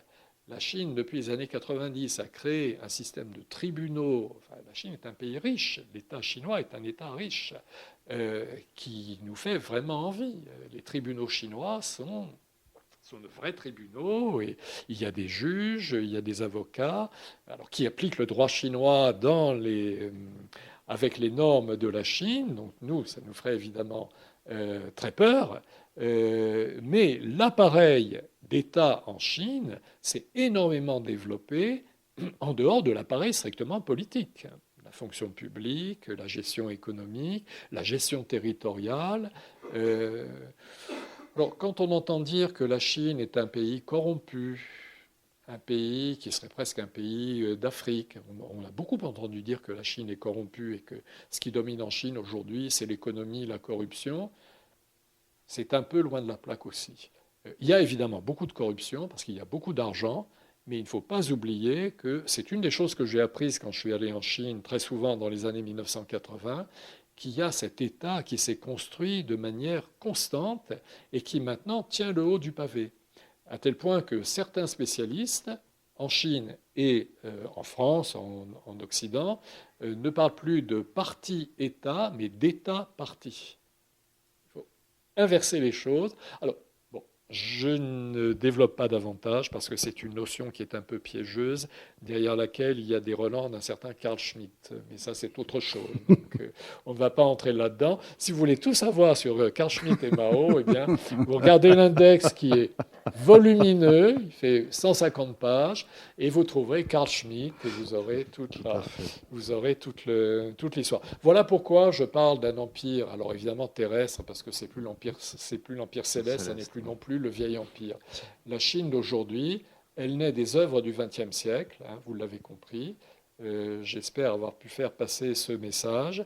Elle n'est pas démocratique, parce que ce qui fait suite à Mao, ça n'est pas un retour de démocratie. La transition démocratique échoue comme elle a échoué au début du XXe siècle, elle échoue à la fin du XXe siècle. C'est un retour à l'État, mais cette fois-ci, c'est la restauration de cet État si puissant qui, par certains côtés, peut nous faire peur. Alors là, je vais terminer par une formule que j'aime beaucoup. Je l'avais trouvée en faisant cours une fois, je ne sais plus si c'était à Sciences Po ou dans un séminaire à l'EHESS. C'est que sous l'Empire, la Chine était centrale. Et du coup, parce que c'était l'immense empire qui dominait toute l'Asie à différentes époques, à travers les siècles, d'une manière ou d'une autre, même lorsqu'elle était conquise par les Mongols au XIIIe siècle ou par les Mandchous à partir du VIIe siècle, l'empire chinois était vraiment le centre de l'Asie orientale par rapport à la Corée, au Japon, par rapport aux mers du Sud. Et donc, ce monde chinois globalisait le monde alentour, à l'échelle de l'Asie. Sur le plan intellectuel, les relations entre la Chine, le Japon, la Corée sont très fortes. Sur le plan économique, elle était centrale et elle était globale parce que centrale. Aujourd'hui, c'est l'inverse. La Chine est redevenue centrale parce qu'elle est globale. Elle s'est globalisée et du coup, elle est devenue l'un des centres du monde. Alors, on espère qu'elle ne va pas devenir le centre du monde. Ça, l'histoire le dira un jour, c'est une autre affaire. On parlera pour le tome 2 de nationalisme, parce qu'il est vrai qu'aujourd'hui, Xi Jinping développe le nationalisme. Je ne l'ai pas mentionné, mais enfin, je le dis. Et un nationalisme à consonance assez fortement anti-occidentale, ce qui fait qu'il y a cette espèce de correspondance entre lui et Poutine, mais qui ne doit pas nous abuser, parce qu'il y a beaucoup d'arrière-pensée et de prudence du côté chinois. Merci Yves. Vous avez un temps de questions, même si il suffira de lever le doigt et j'arrive avec mon micro. Y a-t-il, comme on dit, n'hésitez pas. Oui. N'hésitez pas parce qu'il y a beaucoup de questions qui restent dans l'ombre, y compris pour moi après avoir rédigé ce livre. En fait, c'est une question très générale. Je suis arrivé très en retard, donc je me pose un peu la question souvent, encore aujourd'hui. Est-ce que c'est un homme qui crée la dynamique autoritaire et totalitaire du Parti communiste, ou est-ce que c'est la structure du Parti communiste qui fait que les hommes qui sont à sa tête deviennent des dictateurs? Vous comprenez ce que je veux dire? Bon, je pense que parfois il y a des très bonnes intentions, que ce soit chez Castro, chez Lénine, etc., y compris chez Mao, mais que la dynamique même du léninisme amène forcément à transformer ces gens en dictateurs très autoritaires. Voilà, c'est une question un peu loin, mais peut-être qu'intéressante quand même.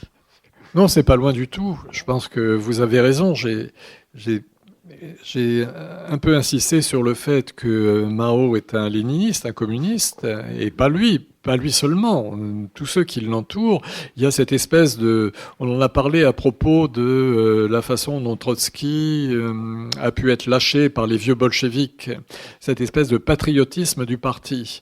Mais derrière le patriotisme du parti, c'est pas un patriotisme, c'est l'habitude de fonctionner dans un système de contraintes, d'adhésion à une idéologie. Et pour le cas de la Chine, c'est Mao ensuite qui l'a mis vraiment en place. Ce sont des normes très précises qui vont jusqu'à une vie commune des plus hauts dirigeants. Là, je vous renvoie à un livre de Jean-Luc Domenach, qui est un collègue que j'aime bien.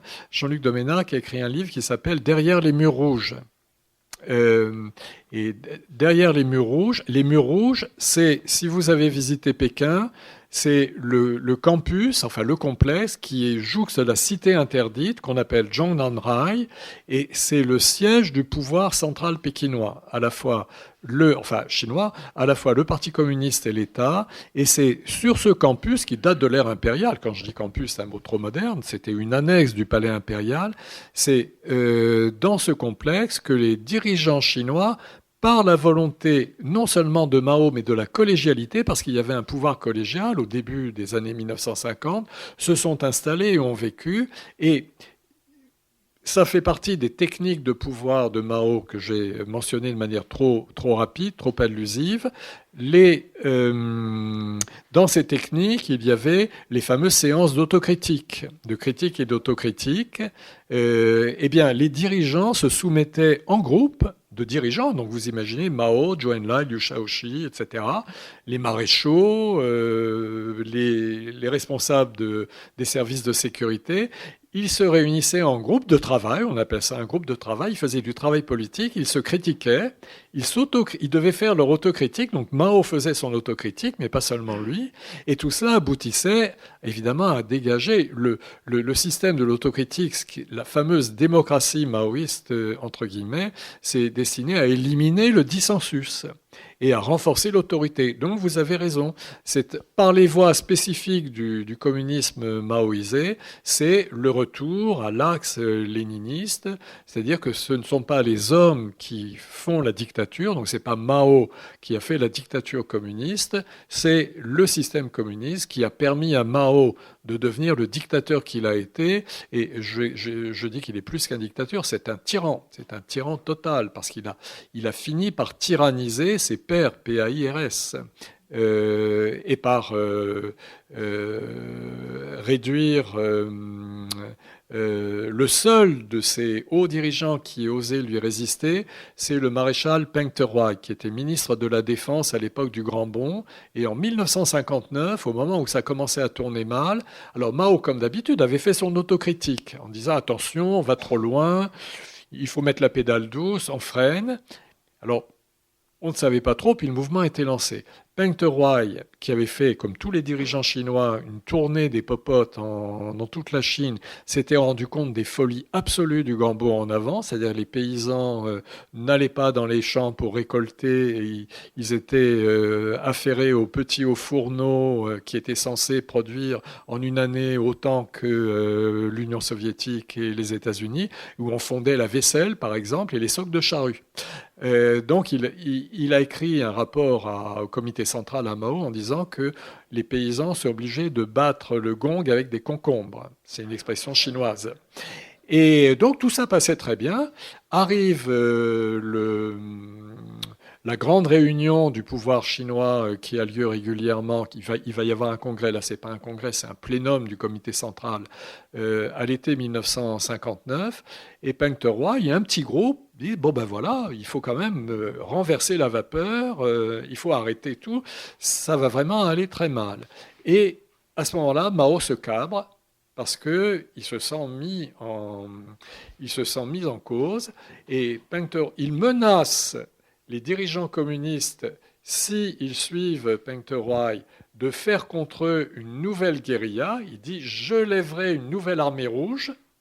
Sous-entendu, si vous me chassez du pouvoir, ben vous savez à qui vous aurez affaire.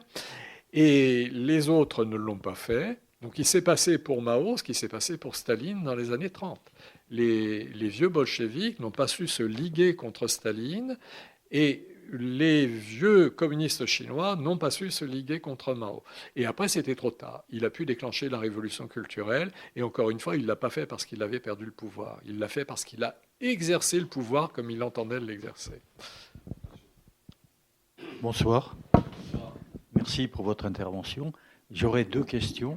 L'une très simple, c'est savoir si vous allez rééditer le Que sais-je, parce que à la librairie Ombre Blanche m'a dit qu'il n'était plus édité. Alors est-ce que c'est un projet? Et puis ma deuxième question, plus large, c'est savoir quelle lecture, en fonction de ce que vous venez d'expliquer, vous faites sur les politiques mises en œuvre dans les régions périphériques, comme le Tibet, mais actuellement le Xinjiang, et peut-être la Mongolie du Nord. Oui, on pourrait dire Taïwan. Alors, très vite pour le que sais-je, il est effectivement, il n'est plus commercialisé. Eh bien, tant mieux. Parce que j'explique dans ce livre que j'ai beaucoup changé, moi aussi. Il n'y a pas que l'histoire de Chine qui change et le Parti communiste. J'ai beaucoup changé et donc je n'écrirai plus bien des choses que j'ai écrites dans ce que sais-je sur la Chine moderne. Il y aurait en gros une première partie qui serait encore valable, c'est tout ce qui concerne la transition du 19e au 20e siècle, mais la vision que je donnais de la révolution chinoise, en fait de la politique chinoise au 20e, était encore centrée sur la révolution, sur le Parti communiste, et maintenant ça n'est plus du tout mon point de vue. Donc j'ai décentré mon point de vue et j'ai fait ma révolution copernicienne, si vous voulez. Je mets la démocratie au centre des choses au XXe siècle, même si elle est pervertie par Mao, et non plus la révolution. Alors, je vous remercie de poser la question des zones périphériques. On ne sait pas comment dire, des marches, en chinois, c'est des régions autonomes. Mais d'abord, nous sommes vraiment dans un empire. Et là, on peut dire un empire colonial caché. Car ces régions, comme le Xinjiang, le Tibet, la Mongolie, puis beaucoup d'autres à l'intérieur de Chine, mais celles que je viens de citer, d'où viennent-elles? Elles ont été conquises par les Mandchous. Elles avaient fait partie historiquement plus ou moins de la Chine, mais enfin elles ont vraiment été conquises tardivement par les Mandchous. Pour le Xinjiang, c'est dans les années 1760, et pour la Mongolie aussi. Et ces conquêtes mandchoues ont été peu assimilées. D'abord, la dynastie n'a pas eu le temps, puis n'avait pas les moyens. Donc peu assimilées. Donc les Mandchous, les Ouïghours sont restés des Ouïghours musulmans, les Mongols sont restés des Mongols, et d'ailleurs les Mandchous sont aussi restés des Mandchous en Mandchourie. Mais ce qui s'est produit, alors là, le problème ne vient pas des communistes et de la République populaire, il vient de la République de Chine, proclamée en 1912. Cette fameuse République démocratique dont je vous ai parlé, qui envoie 40 millions de citoyens chinois aux urnes, elle nationalise l'Empire chinois. Autrement dit, les possessions, la Mongolie, le Tibet et la Mandchourie n'étaient pas chinoises. C'était des possessions de la couronne impériale mandchoue, qui avait aussi comme possession la Chine des 18 provinces, la Chine des Ming, au sud de la Grande Muraille. Qu'est-ce qui se passe en 1912 ? La République est proclamée dans le territoire de l'Empire sino-mandchou. Autrement dit, la République devient souveraine sur le territoire historique de la Chine, mais aussi sur les possessions mandchoues en Mandchourie, en Mongolie, au Turkestan, c'est-à-dire au Xinjiang, et au Tibet. Alors, je ne vais pas entrer dans l'histoire qui est très compliquée, mais par exemple pour le Tibet, c'est très clair. Le Tibet a proclamé... C'est pas que le Tibet n'a pas reconnu cette annexion de fait, qui n'en était pas une, puisque le Tibet était déjà dans l'Empire chinois. Mais le Tibet a proclamé son indépendance à ce moment-là, et cette indépendance n'a pas été reconnue par le gouvernement chinois. Et ensuite, les puissances en sont mêlées, mais enfin voilà, tout l'imbroglio tibétain vient de ce qui s'est passé en 1912, c'est-à-dire la nationalisation des possessions mandchoues, y compris la Chine, puisque l'Empire sino-mandchou, c'était pas un territoire, c'était une dynastie. De même, l'Empire chinois, c'était pas un territoire, c'était une dynastie. Là, en 1912, on passe de la dynastie souveraine au territoire de souveraineté. Et ça inclut toutes les régions dont vous avez parlé. Alors, la République démocratique fait quand même bien son travail démocratique en 1912, puisqu'on proclame l'égalité des 5 races.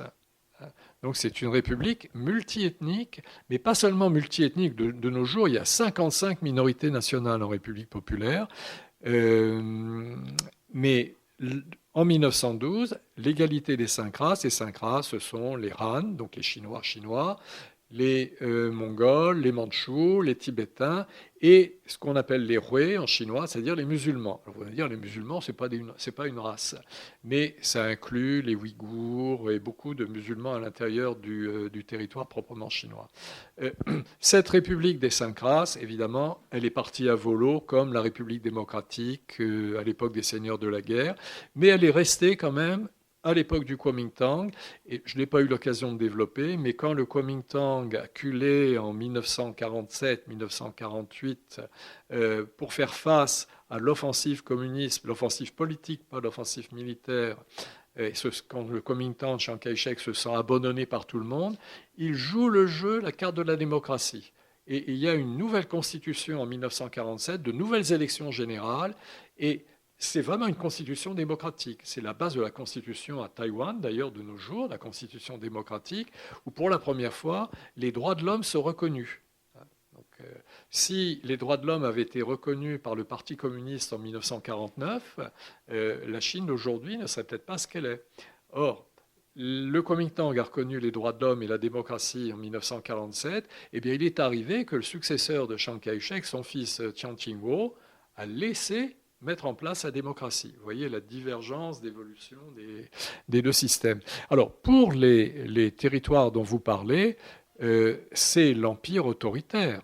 Mais alors, l'empire autoritaire qui est en même temps un empire colonial, c'est-à-dire avec un projet de contrôle, mais un projet de peuplement. Ce n'est pas véritablement un projet d'assimilation, mais c'est un projet de peuplement. Et la situation actuelle est terrible. La situation en Mandchourie, ça c'est déjà depuis un certain temps que les Han sont plus nombreux que les Mandchous, c'est le cas aussi en Mongolie, mais c'est ce qui vient de se produire récemment au Xinjiang, et c'est ce qui s'est produit au Tibet. On a peut-être trop oublié aujourd'hui la situation tibétaine dont on parlait tellement il y a 10-15 ans.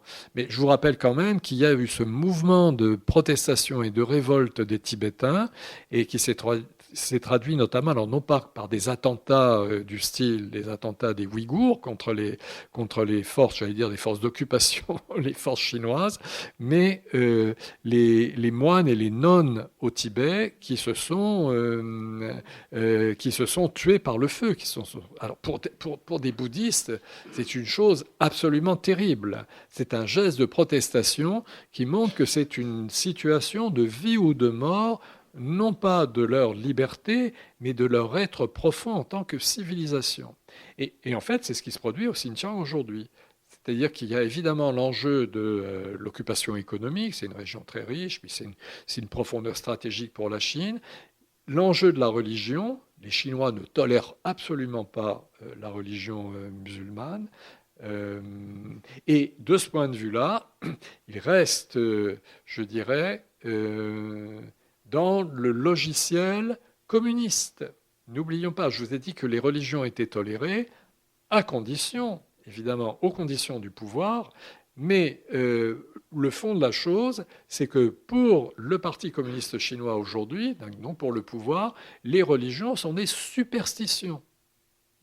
Donc on tolère le phénomène religieux, et je vous ai dit qu'il est en pleine explosion, les taoïstes, les sectes, il y a même des religions confucéennes. Le confucianisme a été une religion d'État sous l'Empire, mais ce n'était pas vraiment une religion populaire, et maintenant il y a des religions populaires.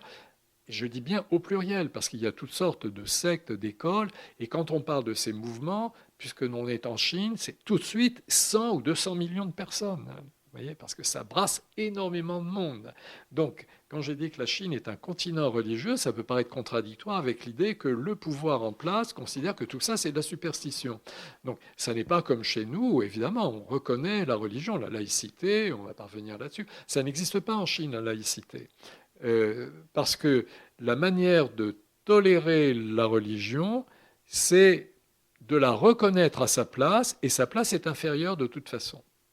Est inférieure parce que c'est une place qui est localisée dans la société, dans le territoire. Et donc, par exemple, au Xinjiang, eh bien, les Ouïghours du Xinjiang, enfin les musulmans du Xinjiang, sont autorisés à pratiquer leur religion, mais édulcorés. Par exemple, ils n'ont pas le droit de porter pour les hommes un poignard rituel. C'est tout juste si les femmes peuvent porter le voile. dans certaines conditions, mais certainement pas tout l'habit des musulmans. Pardonnez-moi, j'ai oublié, je ne dis rien parce que j'ai oublié les noms qui conviendraient. Les hommes et la barbe, c'est discutable. Vous voyez ? Donc, on est véritablement dans une logique d'assimilation qui est orchestrée par un pouvoir autoritaire qui est soutenu par l'essentiel de la population en Chine, proprement dite. C'est un point que je n'ai pas mentionné, ça va être beaucoup développé dans le tome 2, mais il y a une erreur que commettent beaucoup d'observateurs de la Chine aujourd'hui, qui est de penser que la Chine est un pays, une société fondamentalement démocratique qui serait bâillonnée par le pouvoir autoritaire en place. En réalité, la société chinoise, malheureusement, n'est pas démocratique. Elle n'est pas pro-démocratie. De même qu'elle n'est pas favorable aux Tibétains, elle n'est pas favorable aux Ouïghours, elle n'est pas favorable à l'indépendance des Taïwanais, à la démocratie taïwanaise. On veut bien leur accorder une place, mais à l'intérieur de la Chine, dans l'Empire, c'est typiquement une marche de l'Empire, idem pour Hong Kong d'ailleurs, et les gens en Chine ont applaudi à la politique de Xi Jinping à Hong Kong.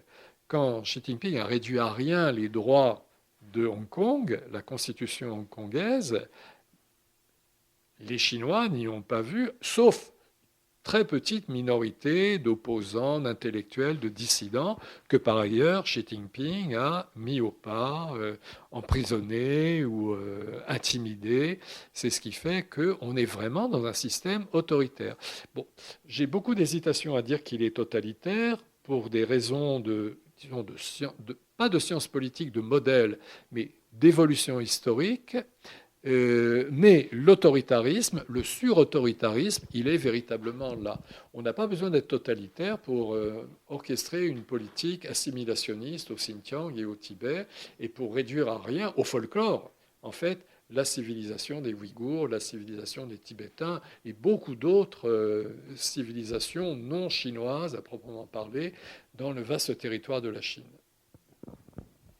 Bien, je crois qu'on va devoir conclure. Il ne nous reste plus qu'à vous remercier, Yves, d'avoir apporté tous ces éclairages, invités à lire et à faire lire donc l'Empire terrestre, tome 1. Je crois que le tome 2 paraîtra au mois de mai ou juin, donc 2023. Vous remerciez à tous et à toutes.